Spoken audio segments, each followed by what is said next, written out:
देखिए, ये जो सवाल आपने किया है, ये सवाल इतना उलझा हुआ है जितना राजनीति उलझी रहती है। राजनीति भी उतनी उलझी है जितना आपका सवाल उलझा हुआ है।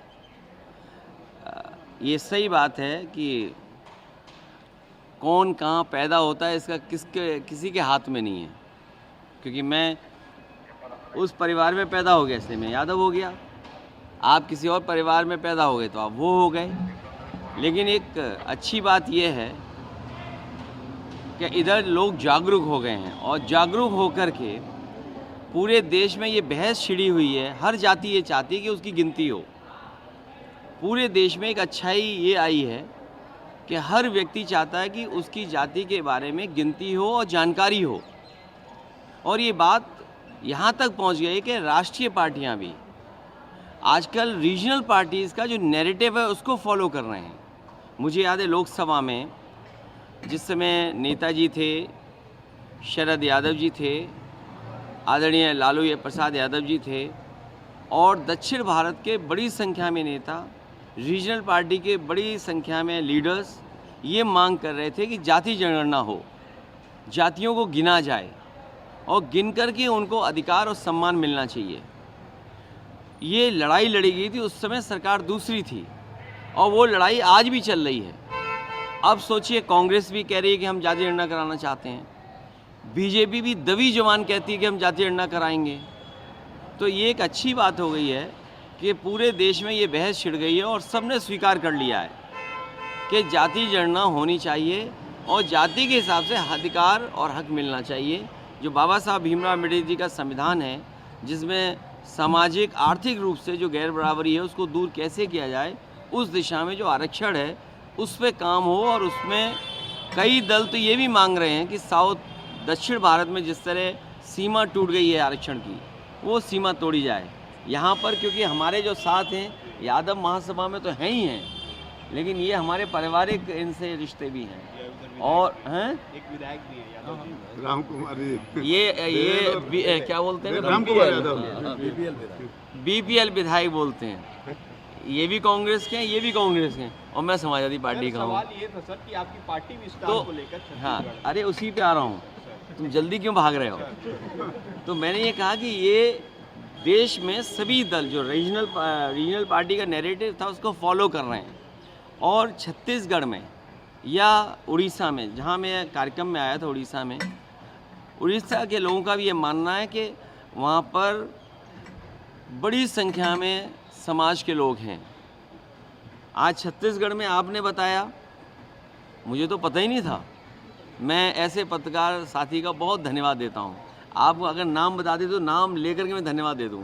क्या नाम है? सौरभ सिंह परिहार। मैं सौरभ सिंह परिहार जी का विशेष धन्यवाद दूंगा कि जिन्होंने मुझे कहा कि छत्तीसगढ़ में यादव समाज को जोड़ना चाहिए।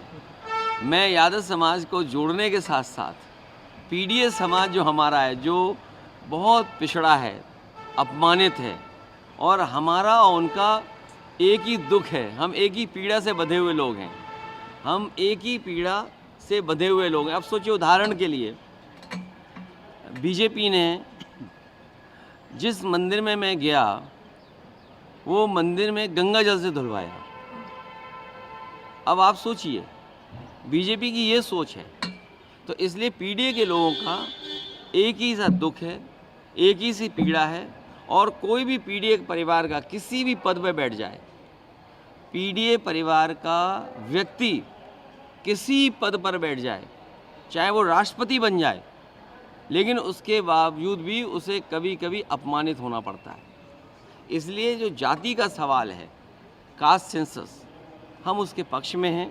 हमारा मानना है कि जिस समय सामाजिक न्याय और सामाजिक न्याय के राज की स्थापना हो जाएगी, बाबा साहब भीमराव अम्बेडकर जी के सपनों को पूरा करने के लिए बाबा साहब के साथ साथ डॉक्टर राम मनोहर लोहिया का सपना पूरा हो और बहुत सारे ऐसे आपके प्रदेश में भी समाजवादी आंदोलन के नेता जुड़े रहे, आदिवासी समाज के नेता जो इस आंदोलन से जुड़े रहे, उनकी यही ख्वाहिश थी कि सामाजिक न्याय मिले, हम बराबरी पर पहुँचें।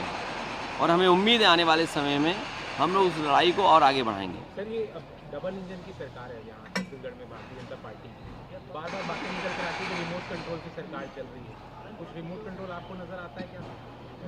ये जब से वाईफाई आ गया है, वाईफाई टेक्नोलॉजी वायरलेस है, तो रिमोट होना स्वाभाविक है, क्योंकि यहाँ पर धन दौलत बहुत है, और जहाँ लाभ की जगह होगी लाभ, वहाँ बीजेपी हमेशा एक रिमोट रखती है अपने पास। लाभ की जगह पर रिमोट बीजेपी रखती है। अभी मैं बगल के प्रदेश में गया था, वहाँ भी डबल इंजन की सरकार है।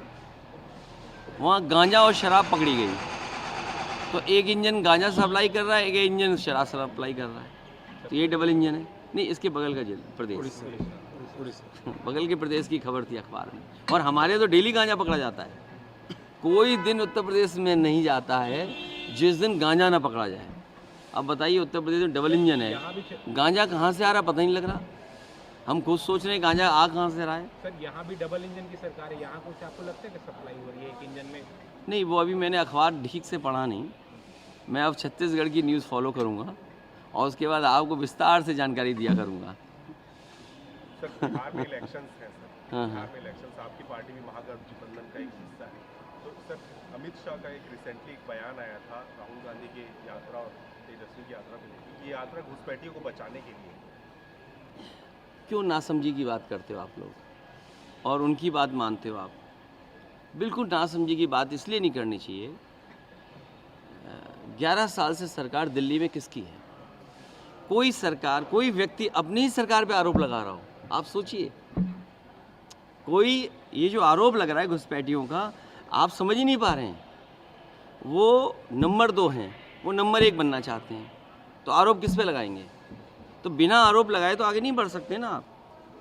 तो आरोप किस पे लग रहा है? ये अगर मान लीजिए घुसपैठिया आ रहे हैं, तो वो अपनी ही सरकार पे आरोप लगा रहे हैं कि भाई 11 साल से हम घुसपैठिया भेज रहे थे। अब इसका जवाब कौन देगा? अगर घुसपैठिया आ रहे थे तो सूची तो होगी ना उन पे, और फिर 11 साल से सरकार उनकी है। भाई यहाँ बड़े बड़े अधिकारी हैं सेंट्रल फोर्स के, हमारी वजह से थोड़ी पोस्ट हैं, हम थोड़ी कर सकते हैं पोस्टिंग। मान लीजिए नक्सली ख़त्म हो रहे हैं तो सेंट्रल फोर्स है ना, वही तो बातचीत कर रही है, विपक्ष के लोग थोड़ी बातचीत कर रहे हैं। इसलिए अगर घुसपैठिए आ रहे हैं 11 साल से, तब तो उन्हें अपनी ही सरकार पे आरोप लगा रहे हैं। मैं इस सवाल को लोकसभा में ज़रूर पूछूंगा कि भाई मैं छत्तीसगढ़ में गया और एक पत्रकार साथी मुझे घुसपैठियों पे बात पूछ रहा था, तो घुसपैठी आ कैसे रही है बताओ 11 साल से? ये जिम्मेदारी किसकी थी? हमारी तो है नहीं जिम्मेदारी। हम तो सवाल कर सकते हैं, आप जो सवाल कर रहे वही सवाल हम कर सकते हैं सरकार से। ये तो देश में नक्सलवाद खत्म करने को लेकर के दावा कर रही है कि 2026 में नक्सलवाद मुक्त हो जाएगा हिंदुस्तान।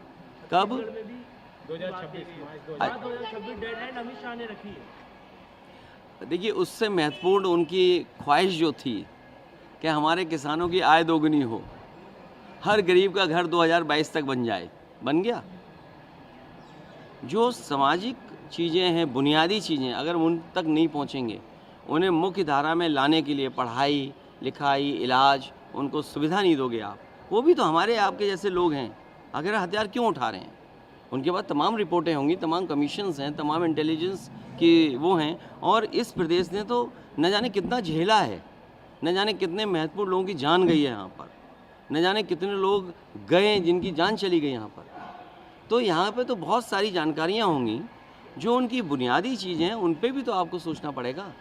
बंदूक इलाज नहीं हो सकता, बुलेट इलाज नहीं हो सकता है। और फिर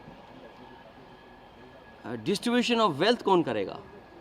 प्रति व्यक्ति आय क्या है?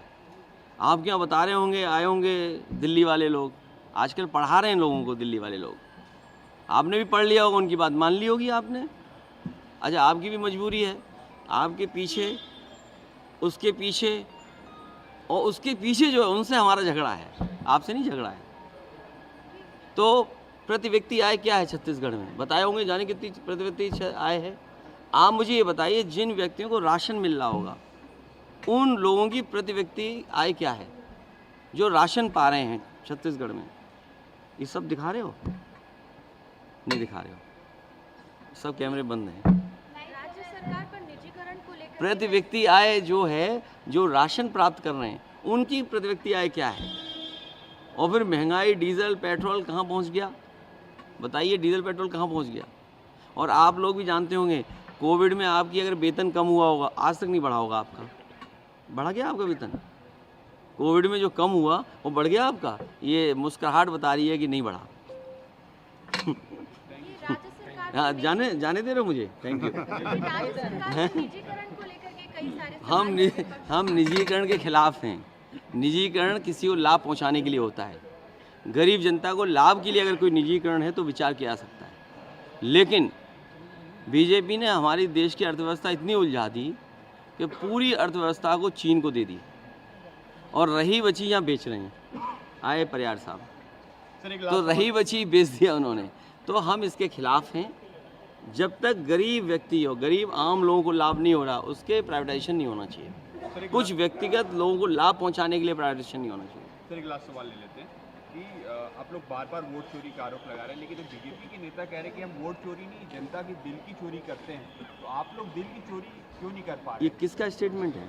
यहाँ के गृह मंत्री विजय शर्मा जी का। तो अयोध्या की जनता का दिल चोरी क्यों नहीं कर पाए? अयोध्या से कौन हारा? पार्टी का नाम लो। अयोध्या से कौन हारा? बीजेपी हार गई। तो भाई दिल क्यों नहीं चोरी किया आपने? इसका मतलब आप गलत थे ना कहीं। आप बताओ, गरीबों की ज़मीन ले ली आपने, किसानों की ज़मीन ले ली। कोई एयरपोर्ट बनाने के खिलाफ नहीं है, लेकिन आप उनके साथ भेदभाव करोगे। मार्केट वैल्यू ज़मीन की क्या है? आप मार्केट वैल्यू से उन्हें कीमत नहीं दे रहे हो। दुकानदारों की दुकान तोड़ दी, बेचारे 50-50 साल से काम कर रहे थे। वहाँ यादव समाज के लोग थे, पिछड़ी जाति के समाज के लोग थे, दलित समाज के लोग थे, जिनके दादा परदादा वहाँ रहते थे। उन्हें बिना मुआवजा के आपने निकाल दिया। तो इसीलिए भगवान प्रभु श्री राम ने भी उन्हें आशीर्वाद वहाँ से नहीं दिया। सोचिए, आप दिल चोरी की बात कर रहे हो और आशीर्वाद पा नहीं पाए। आप बताइए, छत्तीसगढ़ में एक सड़क बनी हो जहाँ हवाई जहाज उतर जाता हो।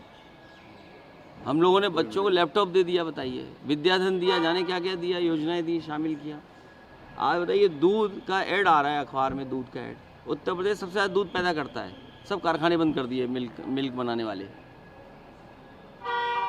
तो ये तमाम सवाल हैं जिनके जवाब सरकार के पास नहीं है। हम लोग छत्तीसगढ़ आते रहेंगे और आपसे मिलते रहेंगे। बड़ा अच्छा है, आपसे बात करने का मौका मिला। हमें उम्मीद है कि पूरा दिखाओगे, अपने मालिकों के चक्कर में नहीं पड़ोगे जो मालिक आपके तार काट दें। बहुत बहुत धन्यवाद।